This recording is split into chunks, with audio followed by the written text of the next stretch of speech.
এই গোটা পৃথিবীর কোনো কিছু না জানলে, কিছু না চিনলেও আমি একটা মানুষকে চিনি, নীলা।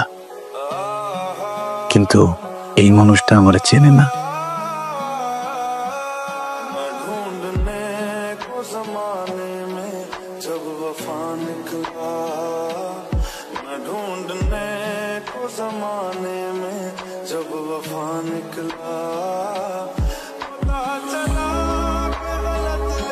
এই দেখ দেখ, আমাদের কলেজের গ্রুপে কে যেন তোর ভিডিও ভাইরাল করে দিছে। দেখি কার? সেদিনের ভিডিও, ওই যে আমরা করলাম মাঠে। আসলে তো ওটাই তো। কে করছে কাজ? আইডি দেখি। একদম ভাইরাল হয়ে গেছে। আচ্ছা এই যে আমার ডাকে থাকতো। আপনাকে কোথায় যেন দেখেছে, কোথায় বলেন তো? এখানে ভালোবাসা বিক্রি হয়। ও হ্যাঁ, কাল দেখা করতে পারবেন? কি কথা বলো না কেন, চুপ করে আছো কেন? নতুন বউ নাকি তুমি? ও আচ্ছা, বুঝতে পেরেছি। আমার দিকে তাকালে যদি প্রেম হয়ে যায় সেজন্য তাকাচ্ছ না।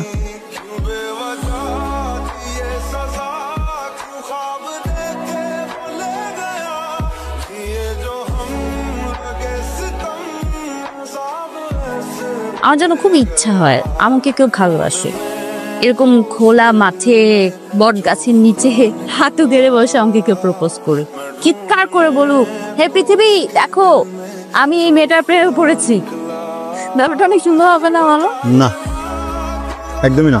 কেমন যেন বাস্তবতার সাথে কোনো মিলই নেই। কালকে কাজ আছে, কাজ না থাকলে একটা জায়গায় নিয়ে যেতাম।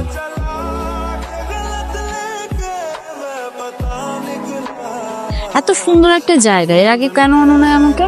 একটা গল্প বলবো? বলো। এই যে দুই রকমের ফুল, একটা সাদা আর একটা রঙিন। রঙিন ফুলের কিন্তু তেমন কোনো গন্ধ নেই, সাদা ফুলের তীব্র সুগন্ধ। কেন? কেন? সমতা, যেন বৈষম্য না হয়। কার সাথে বসে আছেন? কে তুমি? আমি কি তোমাকে চিনি? আমি মানুষ। আচ্ছা, চাঁদের আলো খেলে কি পেট ভরে? আমারও জানা নেই, যেটা জানি মন ভরে। উঠি, এইটা থাকি। হ্যালো হ্যালো, কি করছো? কিছুই না। তুমি একটা আরাম জানো? কালকে একটু সময় হবে? হবে।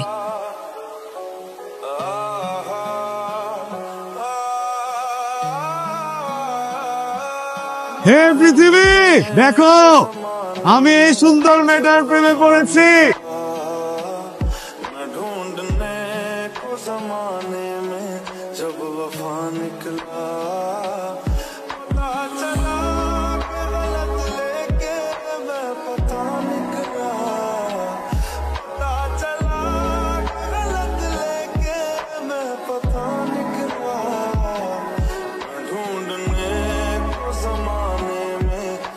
হ্যালো হ্যালো, বাবা আজকে আমাকে নিতে আসছে। মানে? মানে আমার বাবার সাথে চলে যেতে হবে আগামীকাল। শোনো, তুমি চিন্তা করো না, আমি বাবার সাথে কথা বলবো, আমাদের ব্যাপারটা নিয়ে কথা বলবো। তারপর যখন তোমাকে বলবো তুমি চলে এসো, আমাদের বিয়ের ব্যাপার নিয়ে কথা বলবো না? মাঝে যদি তোমার বড় ভাই চলে আসে তাহলে ব্যাপারটা আরো ভালো হবে। কেমন হয়েছে চা? ভালো হয়েছে। বাবা, তোমার সাথে একটু কথা ছিল। বল না। আমি একটা ছেলেকে পছন্দ করি, ছেলেটা আমাকে খুব পছন্দ করে। বাবা শোনো না প্লিজ, তুমি একটাবার ছেলেটার সাথে মিট করো, একটাবার ওর সাথে দেখা করো, কথা বলো। ঠিক আছে, ওকে আসতে বলো। আমি তোমাদের জন্য নাস্তা রেডি করতে যাচ্ছি, তোমরা দুজন কথা বলো। বাবা কি করে? বাবা নাই। মা? আসলে বাবা মা কেউই নাই, জন্মের পর থেকে কখনো দেখিনি।